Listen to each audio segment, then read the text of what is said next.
Halo semuanya, pada klimaks video kali ini kita akan membahas mengenai Karen Horney dengan teorinya Psychoanalytic Social Theory. Sedikit overview dari Psychoanalytic Social Theory. Teori ini dibangun berdasarkan asumsi bahwa kondisi sosial dan kultural, terutama yang terjadi pada masa kanak-kanak, berpengaruh sangat besar terhadap pembentukan kepribadian seseorang. Ketika needs berupa love and affection tidak terpenuhi pada masa kanak-kanak, maka akan timbul yang namanya basic hostility dan basic anxiety. Horney mengemukakan 3 cara untuk memerangi basic anxiety. Yang pertama adalah moving toward people, yang kedua adalah moving against people, dan yang ketiga adalah moving away from people. Ketiga cara tersebut akan kita bahas lebih lanjut pada slide-slide yang berikutnya. Sebelum kita mempelajari tentang teorinya, ada baiknya kita mengenal dulu biografi dari Karen Horney. Karen Horney lahir dengan nama Karen de Nielsen, lahir di Ebeck, Jerman pada tanggal 15 September tahun 1885. Beliau merupakan anak dari istri kedua, di mana ibunya terpaut usia kurang lebih 18 tahun dari ayahnya yang telah berusia 50 tahun. Beliau memiliki kakak yang lebih disayang oleh orang tuanya, sehingga membuat beliau merasa ia tidak diharapkan dan juga tidak dicintai. Beliau juga tumbuh dalam periode di mana wanita tidak diutamakan untuk menuntut ilmu. Tetapi pada akhirnya beliau berhasil masuk ke University of Freiburg pada tahun 1906 dan merupakan salah satu dari wanita pertama di Jerman yang mempelajari kedokteran. Karen menikah dengan Oscar Horney pada tahun 1909, dan pada tahun yang kurang lebih sama, beliau mulai mengenal tulisan-tulisan dari Freud. Pada awal tahun 1910, beliau mulai dianalisa oleh Carl Abraham, salah satu kolega dari Freud yang nantinya akan menganalisa Melanie Klein. Dalam upayanya untuk mencari lelaki yang tepat, beliau beberapa kali terlibat hubungan asmara dengan beberapa pria, bahkan sebelum bercerai dengan suaminya pada tahun 1938. Beliau kemudian selama 10 tahun ke depan berteman dekat dan kemudian membangun hubungan asmara dengan Erich Fromm, di mana keduanya saling mempengaruhi pemikiran satu sama lain. Teori Horney dikembangkan dari pengalaman klinis beliau menangani beberapa pasien neurotik. Beliau mencoba merumuskan konsep baru tentang psikoanalisis, di mana beliau mencoba mengabaikan terminologi insting dan menekankan pada ego dan pengaruh sosial. Beliau menulis buku The Technique of Psychoanalytic Therapy yang terbit pada tahun 1917 dan Neurosis and Human Growth yang terbit pada tahun 1950. 2 tahun kemudian, pada tahun 1952, beliau akhirnya mendirikan The Karen Horney Clinic, dan pada tahun yang sama beliau meninggal dunia di New York pada tanggal 4 Desember. Setelah mempelajari tentang biografinya, sekarang kita akan masuk untuk mempelajari teorinya. Berikut adalah pembagian section dari teori Horney. Yang pertama adalah penjelasan dari Psychoanalytic Social Theory itu sendiri. Yang kedua adalah Basic Hostility and Basic Anxiety. Yang ketiga ada Compulsive Drives. Dan yang keempat ada Intrapsychic Conflict. Kemudian di section berikutnya ada Feminine Psychology, kemudian Psychotherapy, Related Research, dan Critique of Horney. Selanjutnya, kita masuk ke section pertama, yaitu Psychoanalytic Social Theory. Meskipun Horney dan Freud memiliki dasar yang sama, tetapi mereka memiliki beberapa perbedaan. Di sini, Horney memberikan beberapa kritik terhadap teori Freud. Yang pertama adalah Horney merasa bahwa pandangan Freud yang terlalu ortodoks hanya akan mengarah pada stagnasi baik secara teoritis maupun secara klinis. Yang kedua, Horney juga tidak setuju dengan pandangan Freud terhadap perempuan dan feminine psychology. Topik ini akan kita bahas secara lebih mendalam nanti pada section kelima. Kemudian, kritik Horney yang ketiga adalah Horney merasa bahwa pandangan Freud terhadap konsep kemanusiaan cukup pesimis, di mana itu hanya berpusat kepada insting dan stagnasi dari kepribadian manusia. Sementara Horney memiliki sudut pandang yang lebih optimis, di mana beliau mempertimbangkan pengaruh kebudayaan juga sosial dalam pembentukan kepribadian seseorang. Kemudian, mengingat tadi biografi dari Horney, kita semua tahu bahwa Horney tumbuh dengan kurangnya love and affection dari kedua orang tuanya. Hal ini sangat mempengaruhi pandangan beliau tentang pentingnya pengalaman pada masa kanak-kanak terhadap perkembangan kepribadian seseorang. Di mana pengalaman yang terjadi pada masa kanak-kanak, di sini bukan hanya satu pengalaman, tapi gabungan dari semua pengalaman anak itu sangat mempengaruhi bagaimana perkembangan kepribadian seseorang nantinya. Berikutnya, psychoanalytic social theory juga melihat dampak dari budaya, di mana Horney percaya bahwa budaya modern bersifat kompetitif, di mana hal tersebut menyebabkan timbulnya perasaan terisolasi di kehidupan duniawi yang berpotensi menjadi keras ini. Kemudian, hal tersebut menyebabkan munculnya kebutuhan untuk afeksi yang kemudian menyebabkan keinginan yang amat sangat terhadap cinta. Cinta yang dimaksud di sini bukanlah cinta yang tulus atau genuine love, tetapi cinta yang digunakan untuk mengkompensasi perasaan kesendirian atau perasaan hopelessness. Kemudian, hal tersebut menyebabkan terjadinya neurosis yang kemudian menyebabkan terjadinya upaya-upaya untuk merugikan diri sendiri. Hal ini dapat muncul dalam bentuk kepercayaan diri yang lebih rendah, kemudian increased hostility, basic anxiety, competitiveness yang semakin tinggi, juga kebutuhan yang berlebih terhadap cinta dan afeksi. Selanjutnya, kita masuk ke section kedua, yaitu basic hostility dan basic anxiety. Prinsip dasar dari basic hostility and basic anxiety adalah bahwa seorang anak membutuhkan lingkungan yang hangat dan mencintainya. Tadi, seorang anak membutuhkan asupan love and affection yang sesuai. Tapi lingkungan tersebut tidak boleh terlalu permisif dan juga memberikan rasa aman dan kepuasan serta memungkinkan mereka mengembangkan diri mereka sendiri. Hal ini dapat tidak terpenuhi dalam bentuk yang pertama adalah neglect atau diabaikan, terus bisa didominate, jadi orang tuanya terlalu mendominasi anaknya. Yang ketiga ada overprotect, terlalu overprotective sama anaknya. Kemudian reject, menolak kehadiran anaknya, atau overly indulge, terlalu memanjakan anaknya. Nah, ketika needs ini tidak terpenuhi, maka muncullah basic hostility and basic anxiety kepada anak tersebut. Basic hostility sendiri adalah perasaan amarah atau kekesalan yang biasanya cenderung ditekan atau direpress, yang bermulai dari masa anak-anak di mana ketika anak tersebut memiliki takutan bahwa orang tuanya akan gagal memenuhi kebutuhan mereka terhadap safety, keamanan, dan satisfaction, kepuasan. Kemudian basic anxiety sendiri adalah perasaan di mana seseorang merasa terisolasi dan helpless di kehidupan duniawi yang berpotensi untuk tidak bersahabat dengan diri mereka. Basic hostility merupakan hasil dari perasaan masa kecil akan penolakan, rejection, atau pengabaian, neglect, dari orang tua, atau perlawanan terhadap basic anxiety. Basic hostility terbentuk ketika orang tua tidak berhasil memenuhi kebutuhan anak akan safety and satisfaction. Kemudian, untuk basic anxiety merupakan hasil dari sebuah perlawanan terhadap perasaan terancam dari orang tua atau dari perlawanan terhadap hostility. Basic anxiety dapat terjadi karena hostility yang ditekan, yang kemudian akan mengarah pada perasaan insecure dan apprehension, yaitu perasaan tidak aman dan penuh dengan ketakutan. Sebelum mengemukakan neurotic needs dan neurotic trends, Horney mengidentifikasi 4 cara dasar untuk melindungi diri dari perasaan kesendirian dalam dunia yang potentially tidak bersahabat.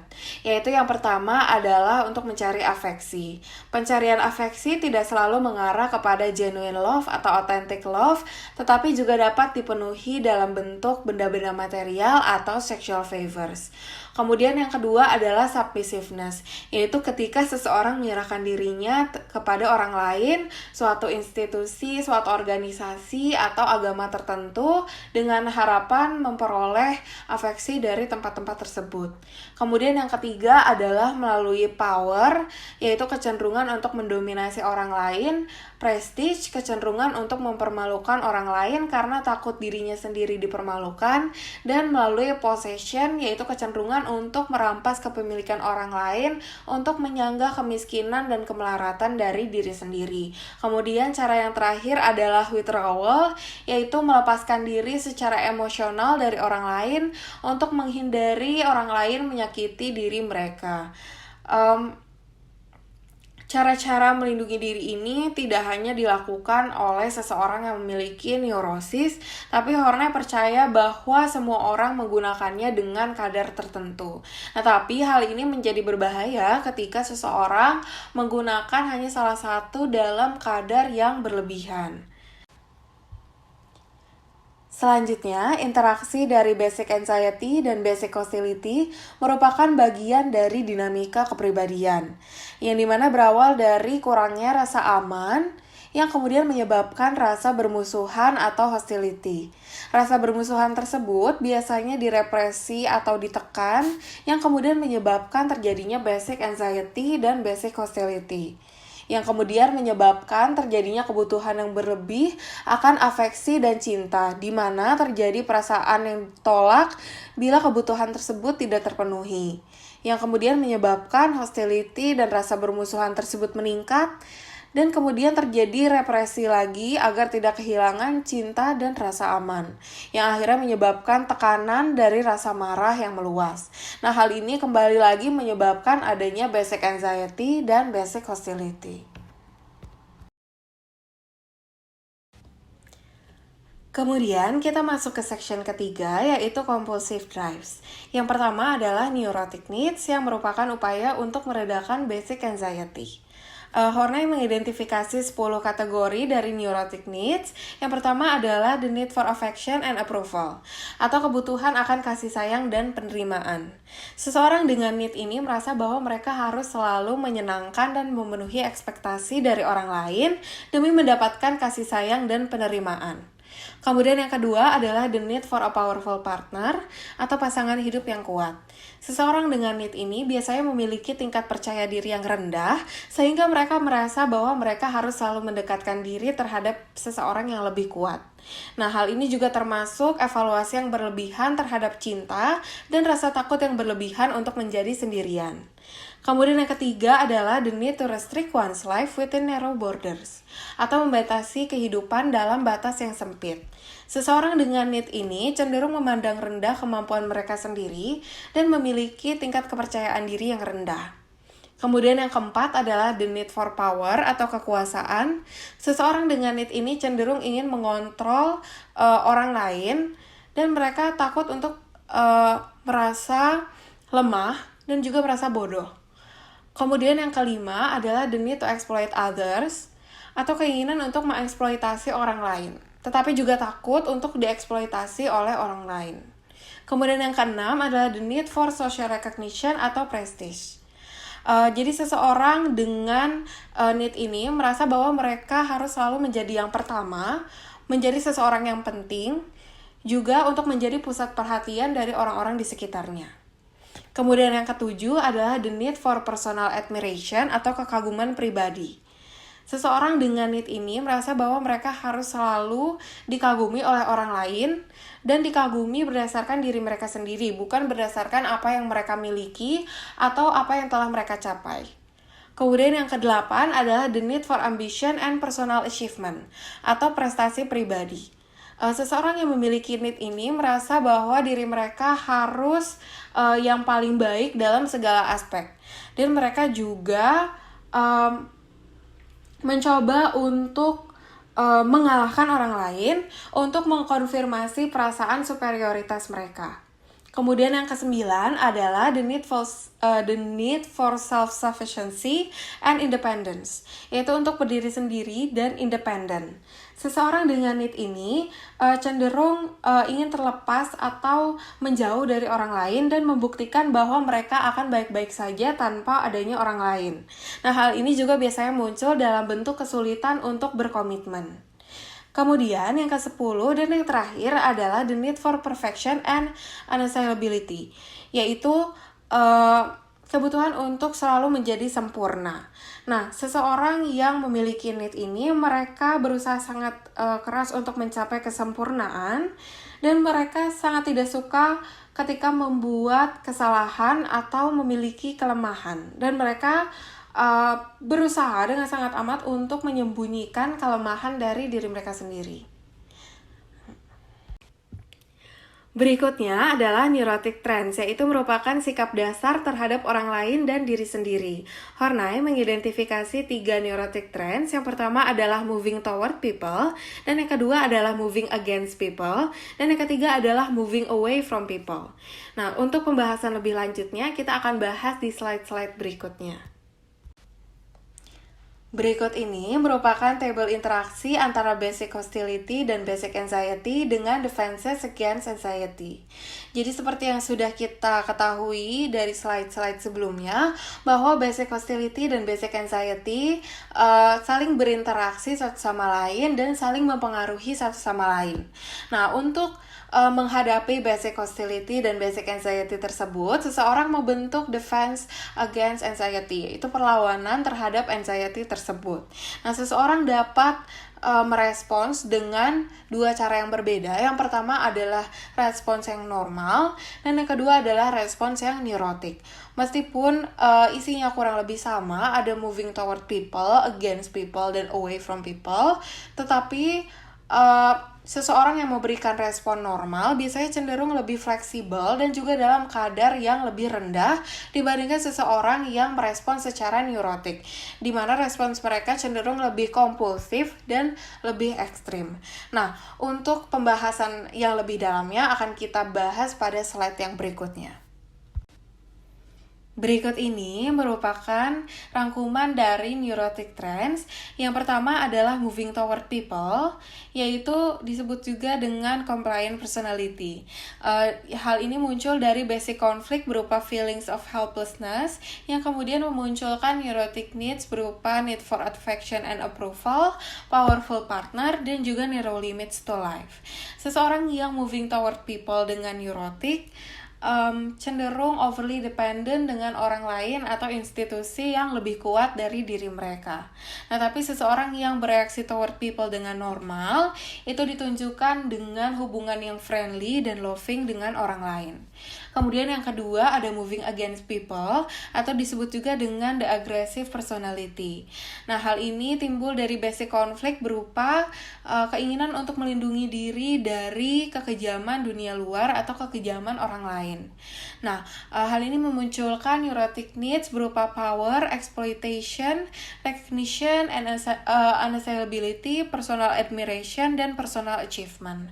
Seseorang yang moving against people secara neurotik cenderung ingin menunjukkan kekuatan, kesempurnaan, dan superioritas yang lebih dari orang lain, dan cenderung memiliki keinginan untuk mengontrol dan mengeksploitasi orang lain. Nah, tapi orang yang moving against people dengan reaksi yang normal itu ditunjukkan dengan kemampuan untuk bertahan dalam masyarakat yang cenderung kompetitif. Nah, kemudian yang ketiga adalah moving away from people atau disebut juga dengan detached personality. Nah, hal ini timbul dari basic conflict berupa feelings of isolation yang memunculkan neurotic needs berupa need for self-sufficiency and independence, juga perfection and prestige. Nah, seseorang yang moving away from people dengan cara neurotik cenderung mencoba untuk memutus hubungan dengan orang lain dan menjauhi orang lain. Nah, sementara seseorang yang bereaksi dengan normal itu ditunjukkan dengan autonomi diri, kemandirian, independensi, dan juga ketenangan dan kedamaian. Selanjutnya, kita masuk ke section keempat, yaitu konflik intrasikis. Konflik intrasikis berawal dari pengalaman interpersonal yang kemudian tumbuh menjadi bagian dari sistem kepercayaan seseorang. Terdapat dua konflik intrasikis yang penting. Yang pertama adalah the idealized self-image, dan yang kedua adalah self-hatred. Yang pertama adalah the idealized self-image, yaitu ketika seseorang merasa inferior dan terisolasi, sehingga lama-kelamaan mereka terasing dari diri mereka sendiri, dan untuk menghadapinya mencoba untuk membangun sebuah pandangan baru yang ideal terhadap dirinya, yang mungkin berbeda dengan dirinya yang sebenarnya. The idealized self-image terbagi menjadi 3. Yang pertama adalah neurotic search for glory, di mana di dalamnya terdapat need for perfection atau tyranny of the self, yaitu ketika seseorang membuat suatu list apa yang harus dilakukan dan apa yang tidak boleh dilakukan, dan berpatok secara kaku terhadap list tersebut untuk mencapai suatu kesempurnaan yang semu. Kemudian yang kedua adalah neurotic ambition, yaitu ketika seseorang memiliki dorongan yang kompulsif untuk menjadi superior dibandingkan orang lainnya. Kemudian yang ketiga adalah drive toward a vindictive triumph, yaitu neurotic search for glory yang paling berbahaya di antara ketiganya, yaitu keinginan untuk mempermalukan atau menimbulkan penderitaan kepada orang lain untuk kesuksesan dirinya sendiri. Nah, yang kedua ada neurotic claims, yaitu ketika seseorang membangun aspek yang ideal tentang dirinya, mereka juga membangun sebuah dunia fantasi, di mana di dunia tersebut mereka adalah orang yang spesial. Nah, kemudian seseorang yang memiliki neurotic claims ingin membawa hal tersebut ke dunia nyata, di mana mereka ingin dianggap sebagai seseorang yang penting dan seseorang yang spesial, juga mengharapkan privilege dari orang lain. Dan mereka tidak dapat membedakan mana yang terjadi di dunia nyata dan apa privilege yang ia buat sendiri. Kemudian yang ketiga itu adalah neurotic pride, yaitu ketika seseorang memiliki kebanggaan dan mengharapkan kebanggaan terhadap dirinya, tapi dirinya yang ia buat secara ideal, bukan sesuai dengan dirinya yang sebenarnya.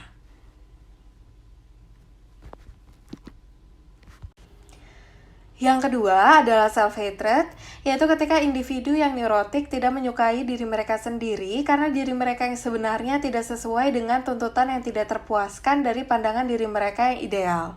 Secara garis besar, self-hatred dapat diekspresikan dalam bentuk self-contempt atau alienation from self.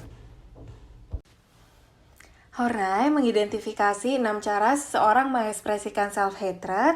Yang pertama adalah relentless demands of the self, yaitu ketika seseorang secara terus-menerus mendorong dirinya untuk mencapai suatu kesempurnaan yang hampir tidak masuk akal untuk diraih.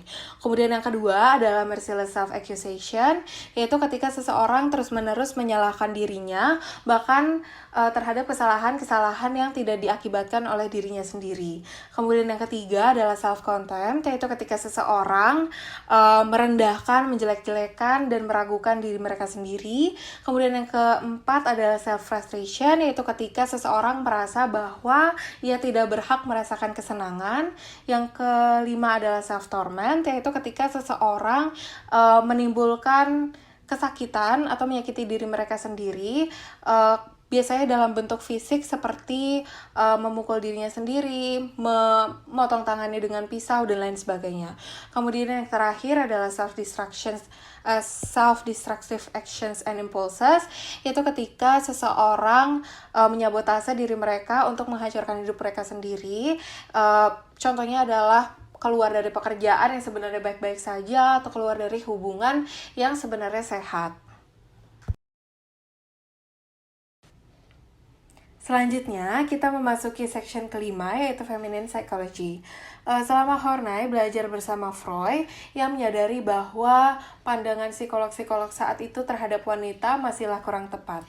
Horney mempercayai bahwa perbedaan psikologis antara pria dan wanita merupakan akibat dari budaya dan juga ekspektasi sosial, bukanlah berkaitan dengan anatomi. Beliau juga mengatakan bahwa adipose kompleks disebabkan oleh faktor lingkungan dan hasil belajar, bukan biologis. Dan konsep penis envy tidaklah valid, dan jika konsep itu valid, maka harusnya juga terdapat konsep womb envy.